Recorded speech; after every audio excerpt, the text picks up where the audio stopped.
Good morning, almost afternoon. It is Tuesday, and this is Chattin with CHAP, number 172, and I am your host, Ginger Wade. Today we're going to be talking about foundation number 3, which is parenting. But before we get into that, I wanted to offer you the tip of the week for homeschooling. So all you new moms out there, it's your first time. Tip today is the log. So the log is actually just a book list of the books that you use during the year. Simple. You can do it online, you can do it on paper, you can write it, you can type up a document, however you want to handle it. Just write down a list of the books that you use as you do your learning this year, and that is your log. Isn't that nice? You just got to show that with those 180 days that we talked about last time to your evaluator with your portfolio. So that's your tip of the day. Okay, so if you were with me in episode 171 and 170, you know that we talked about the importance of educating your children on a personal relationship with Jesus. And then our foundation number 2 was educating your children on a biblical marriage, being an example of a biblical marriage to your children so that your children know how to be a spouse. And they know how to function biblically in God's design. So today we're going to talk about parenting and God's design for parenting, because the third foundation in what you're doing is you're educating your children at home. And are the academics important? Yes. Are the life skills important? Absolutely. But that relationship with Jesus, knowing how to have a healthy marriage, and how to parent biblically are the 3 most important things your kids need to be able to function well in a society, and to support others, and to grow another family, another generation of believers who function well in society. Okay, so number 3 today, parenting. So we actually need to teach our kids how to be parents. And I'm pretty sure most of us didn't have our parents teach us how to be parents. I don't know. I just don't know that it's something that we've been cognizantly thinking of, like in the front of our minds. I know it's kind of one of those things you think you just figure out as you go. But I think and you learn from your parents. Obviously, you watch them, whether it's good or bad, and you pick up things from them. But I think as Christian parents, we need to really be thinking about what it is we're teaching our children about how to be biblical, godly parents. So the goal in your parenting, right, is to raise mature adults. So many of us say we're raising children. We're actually not raising children. We're raising adults. We're raising mature adults. And what are mature adults? They're responsible. They have morals and values, this type of thing. So it's important to know what your goal is in defining a mature adult, and make sure your kids know that too. So what are we showing our kids in our parenting style? Like, what is it are we teaching them through our example of parenting? So the first thing, parents, that we need to accept, if we haven't already, and as a homeschooling parent, you probably have, but I'm going to mention it, is that parenting is sacrificial. Absolutely sacrificial. I mean, you sacrifice in your marriage relationship, yes, but when you have children who are absolutely dependent on you, I mean, that's sacrificial living, right? So you're not going to parent and get to do everything you want to do and get all that you want. And those who try to do that, it's pretty unhappy situation. So God has given us, as parents, the training, the job of training our children in the way they need to go, right? Proverbs 22:6, Deuteronomy 6, we're supposed to train them. We stand up, we sit down, walk along the way, all those things. That is what God has told us to do as parents. So did you know that parenting not only trains your children, but it trains you? Were you aware of that? Did you know that God uses your children and their choices to reveal the sinfulness that's in your heart? This we learned, my husband and I learned in the class called Parenting is a Ministry through Family Discipleship World. And that's really something, it kind of hits home when you think about it, because some of the things that your children do drive you bonkers. And why do you get so angry, or why do you yell, or why do you respond in this way? Well, it's revealing the sin nature in yourself. So when we look at that, God is trying to prune you and grow you through your parenting, through your relationship with your children. Wow, it kind of sets a different spin on your parenting, right? It's not all about the children and training them, getting them to behave well or believe well or whatever it is that you're trying to do. But you're also training yourself. And take that another step further. If you're homeschooling, it's even deeper, right? Because you're with them all the time. There's no break. There's no way to sweep it under the carpet and ignore it for a few hours, right? You're in the thick of it all the time. So it's a great, great training ground. And it's good. I didn't say it was easy. It's definitely hard. But it's good because these are for our good. It's for our children's good too. So parenting is hard work. It's also humbling work, right? All the responsibility for training up your children comes on you, parents. It comes back to you.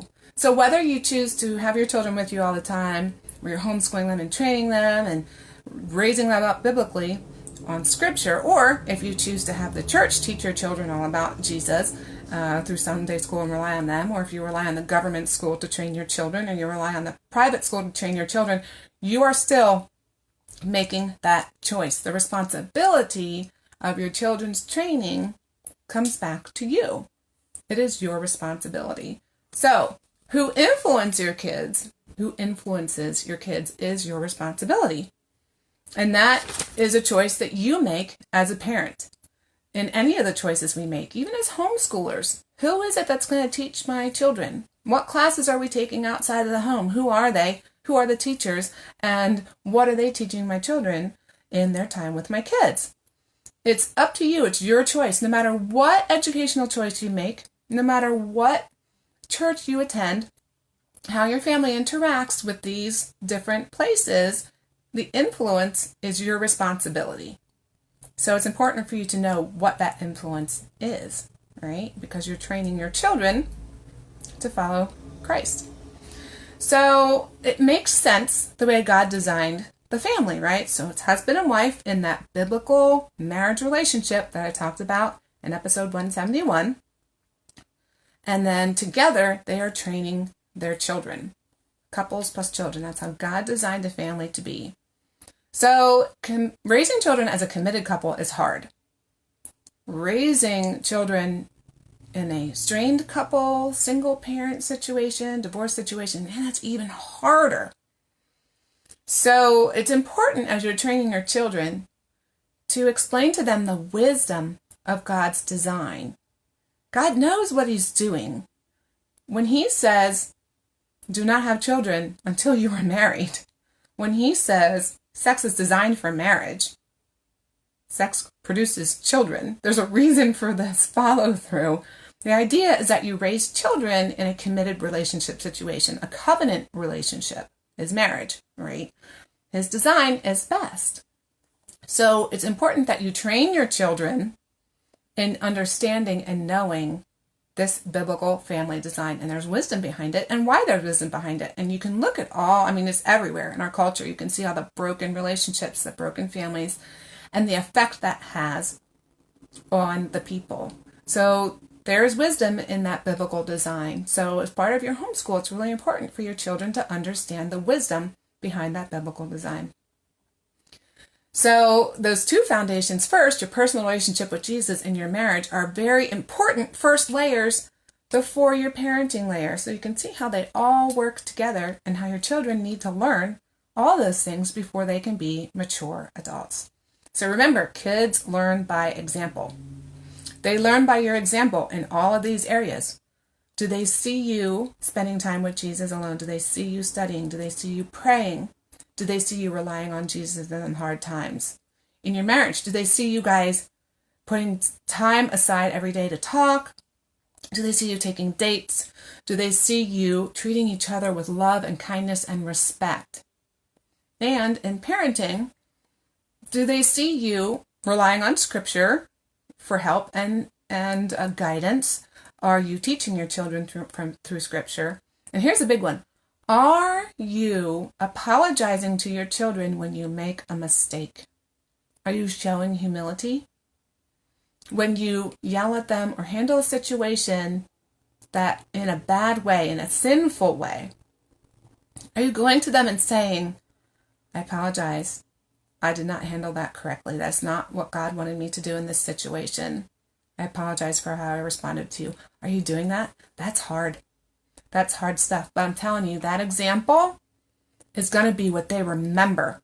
They're going to remember that, and they're going to remember to be that type of parent when they become parents. Okay, so being humble, making scripture right up. I mean, that is our what's the line? The plumb line, right? That's our plumb line. That's our guiding line. That's what we're doing, how we're growing and learning to be the people that Christ wants us to be. So in all of this stuff, parents, man, we need support, right? Where can we go to find support? Well, if things are serious, there's family counseling, right? There's serious issues. There's also, hopefully your church has a parenting ministry. And if your church does not have a parenting ministry, I encourage you to go to your pastors, your leaders, and say, your elders, and say, we need a parenting ministry, just like marriage. We need a marriage ministry. Our Bible study is important for personal growth, absolutely. But our marriages and our parents, the parents in our congregations need support. Ask your churches to run a class, have a seminar, do something that supports parents. Our church does a foster and adoptive care class. Oh, it's wonderful for those families who have adopted children or who foster children and need support. That is hard stuff right there. That's wonderful. We have a family counselor who runs a class for them, and they get together and talk. And that's what I'm talking about.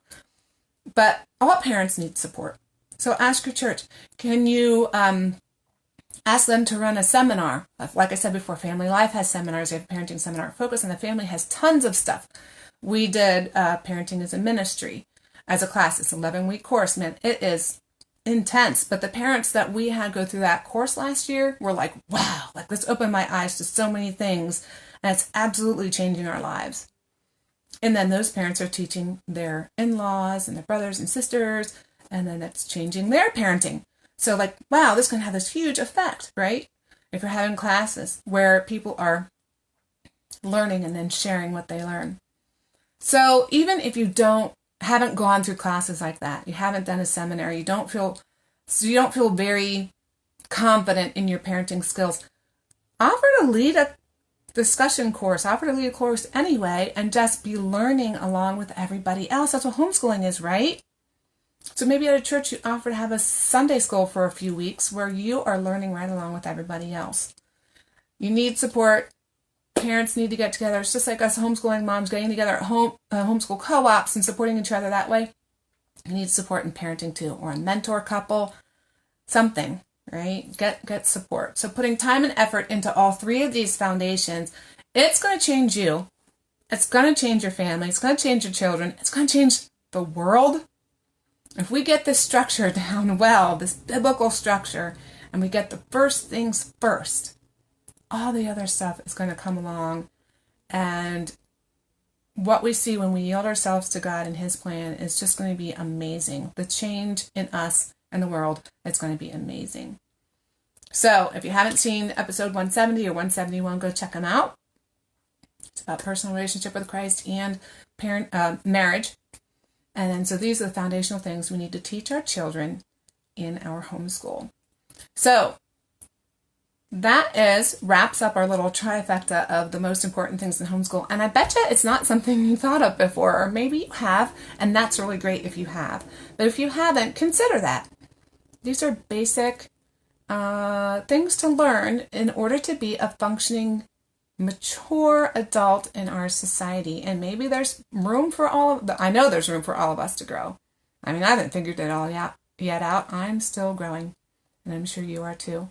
So let's grow and let our children witness our growth and share our victories. Share what God is doing in your heart with your children so they can understand what He's doing and give Him the glory. That's going to help your children to understand the importance of His involvement in your life and in their own personal lives. All right? So, I hope this was encouraging to you. I hope you enjoy raising your children to follow Christ in all of life this week. Enjoy all those little encounters that God gives you. Give Him the glory and give Him the praise. And I will be back next time answering your questions. It'll be a question and answer day. So there's been things coming in through our contact form on chaponline.com. Questions coming in here to Facebook. comments on the videos. So I'm compiling a list and I'm just going to get on and share them with you because you might have those questions. Please comment them below and into us, and I will answer your questions next time. So I hope your homeschool is off to a good start. It's gorgeous here. I hope it's gorgeous where beauty of nature and these warm days before we get to that chilly winter. So have a great, great day, and we'll see you next time. Bye-bye.